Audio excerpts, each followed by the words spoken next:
드디어 길고 길었던 여정을 마치고 윤보배 여사의 친아들이 신덕수라는 사실이 밝혀지고 말았습니다. 그동안 윤보배 여사는 신덕수가 자신의 친아들일 거라고는 단 한 번도 생각해 본 적이 없었기 때문에 핸드폰에 녹취된 이야기를 들었는데도 도저히 진실을 받아들이지 못하는 모습이었어요. 2년 전에 자신이 저지른 행동들을 뼈저리게 후회하면서 결국 하염없이 눈물을 흘릴 수밖에 없었고, 반면에 강세라는 비참하게 경찰에 체포되는 모습이었는데요. 그런데 여러분, 아직 마지막 회까지 30회차 정도나 남아있는 상황인데 과연 강세란이 이대로 순순히 감옥에서 썩게 되는 걸까요? 절대 그렇지 않겠죠. 저는 강세란과 천혜자가 감옥을 탈출하기 위해 안간힘을 쓰다가 왕제국에 의해 끝내 좌절할 거라고 생각하는데요. 따라서 이번 영상에서는 감옥에서 빠져나가기 위한 강세란과 천혜자의 처절한 몸부림이 어떻게 왕제국에 의해 좌절되는지 상세하게 이야기를 해볼까 해요. 구독과 좋아요 정말 감사합니다. 윤보배 여사는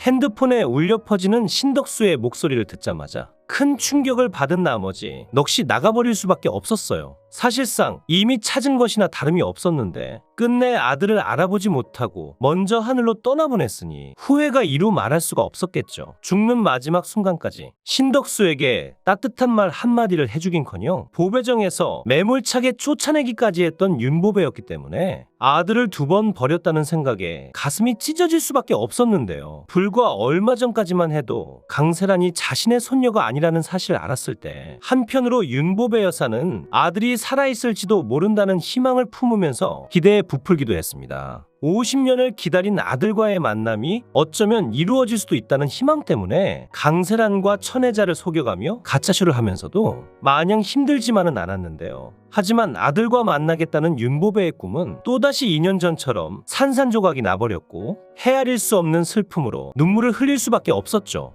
물론 그나마 다행인 것은 자신의 또 다른 핏줄, 손녀와 증손녀인 정다정과 안나의 존재였습니다. 신덕수만큼이나 성정이 올바른 정다정을 오랫동안 지켜봐오면서 나한테 소녀가 있다며 다정이처럼 따뜻한 사람이었으면 좋겠다고 마음속으로 생각을 해본 적이 있었는데 알고 보니 진짜 다정이가 친손녀라니 더없이 기쁠 수밖에 없었죠. 다정이 네가 내 손녀였구나. 이렇게 가까이 두고도 그동안 널 몰라보다니 어리석은 이 할미를 용서해다오. 그렇게 눈물 어린 할머니와 손녀의 상봉이 이뤄지고 왕유하는 감동적인 장면을 눈앞에서 지켜보면서 함께 눈물을 흘리는데요. 같은 시각 강세라는 이미 나와 있는 증거가 차고 넘치는데도 계속 뻔뻔스럽게 오리발을 내밀면서 자신이 저지른 죄를 끝까지 부인하고 있었습니다. 옆에 있던 천혜자도 강세란에게 은밀하게 코칭을 들었던 상황이라 강압적인 형사들의 말이 무서웠지만 어설프게 오리발을 내밀고 있었어요. 정다정이 제출한 신덕수의 휴대폰에는 강세란이 고의적으로 윤보배를 기만하고 핏줄 행세를 했다는 것이 육성으로 명백하게 드러나 있는데도 말이죠. 강세란 씨, 이렇게 박박 우겨봐야 본인한테만 불리합니다. 오히려 솔직히 자백하면 10년 살 거 8년만 살 수도 있다고요. 아니 글쎄, 나는 아무런 죄가 없다고요. 당신들 내가 드림식품 며느리인 거 알기나 해? 끝까지 이혼하지 않고 혼인을 유지했던 강세란의 추악한 속내가 결국 이거였습니다. 자신이 가짜라는 사실이 조만간 들통날 것 같으니 드림식품이라는 동아줄이라도 끝까지 잡고 있어서 지옥 같은 감옥 생활만큼은 어떻게 해서든 피하겠다는 생각이었죠. 하지만 강세란의 생각대로 그렇게 세상이 호락호락하지는 않았어요. 이미 왕제국은 강세란이 가짜라는 소식을 전해 듣고 완전하게 강세란과의 연결고리를 끊어버린 상태였거든요.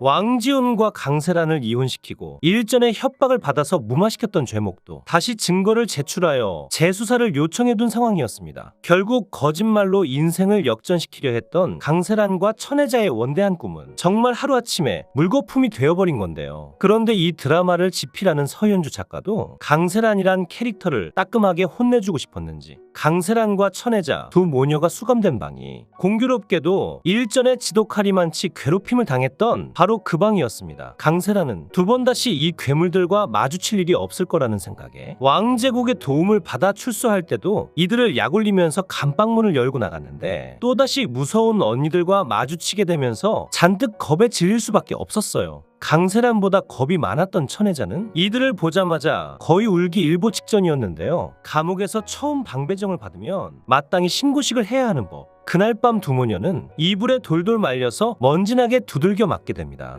윤보배 여사에게 피눈물을 흘리게 했던 두모녀가 드디어 제대로 된 죗값을 치르게 된 것이죠. 하지만 강세란은 이번에도 역시 순순히 형기를 채울 생각이 없었어요. 불과 얼마 전까지만 해도 드림식품 며느리에다가 직장에서 팀장의 직급으로 남부러울 것 없는 인생을 살아왔는데 그토록 어렵게 올라간 자리를 한순간에 포기하고 죗값을 치를 만큼 강세란이 그렇게 순종적인 인간은 아니었습니다. 그래 맞아. 우리한테는 보배정 간장 레시피가 있잖아. 왜 그걸 잊고 있었지? 결국 강세란은 열심히 언니들의 어깨를 주물러주고 잠깐 짬이 나자 간수에게 전화 사용을 허락받으면서 왕제국에게 전화를 겁니다. 지금 이 순간 강세란을 꺼내줄 사람은 왕제국밖에 없었으니까요. 아버님 저예요 세란이. 아이고 이게 누구신가? 보배정 가짜 손녀 강세란 씨 아니십니까? 저는 가짜랑 통화할 시간이 없는데요. 아버님, 저 장난하려고 아버님한테 전화 건 거 아니에요. 시간이 없으니 단도직입적으로 말씀드릴게요. 보배정 장맛 제가 가지고 있어요. 뭐라고? 아니, 네가 그걸 어떻게? 그동안 왕제국은 강세란에게 협박을 당했던 것을 두고두고 마음에 담고 있었기 때문에 혹시라도 강세란으로부터 전화가 오면 실컷 약 올려주겠다고 생각을 하고 있었는데요. 하지만 보배정 장맛을 가지고 있다는 강세란의 말은 조롱 섞인 왕제국의 표정을 순식간에 진지하게 만들어버렸습니다. 보배정 장맛만 있다면 정체기에 접어든 드림식품의 상황을 180도 급반전시킬 수 있었기 때문이죠. 핏줄도 속이네인데 장맛까지 가짜가 아니란 법이 있어? 내가 네 말을 어떻게 믿지? 아버님, 만약 보배정 간장과 맛이 다르면 저를 다시 감방에 집어넣으셔도 됩니다. 이 레시피는 윤 여사가 보배정 장독에 숨겨놓은 레시피를 제가 훔친 거라고요. 믿어도 되는 거지? 좋아. 일단 나도 법무부 장관이랑 골프 약속을 잡고 얘기를 해봐야 하니까 다시 내가 전화 주마. 사실 왕제국으로서는 강세란 하나쯤 감옥에서 빼내는 것쯤이야. 그다지 어려운 일은 아니었습니다. 굳이 법무부 장관과 골프 약속을 잡지 않아도 얼마든지 집행유예로 빼낼 수 있을 만큼 왕제국의 인맥은 대단했거든요. 그럼에도 불구하고 왕제국이 곧바로 강세란의 제안을 수락하지 않은 이유는 따로 있었어요. 그것은 바로 일전에 자신을 협박하여 똥줄을 타게 했던 강세란에게 그동안 당한 것을 똑같이 되갚아줄 생각을 하고 있었기 때문이죠. 한마디로 간장만 빼돌리고 강세란은 계속 감방에서 썩게 할 생각이었는데요. 강세란 멍청한 년 같으니라고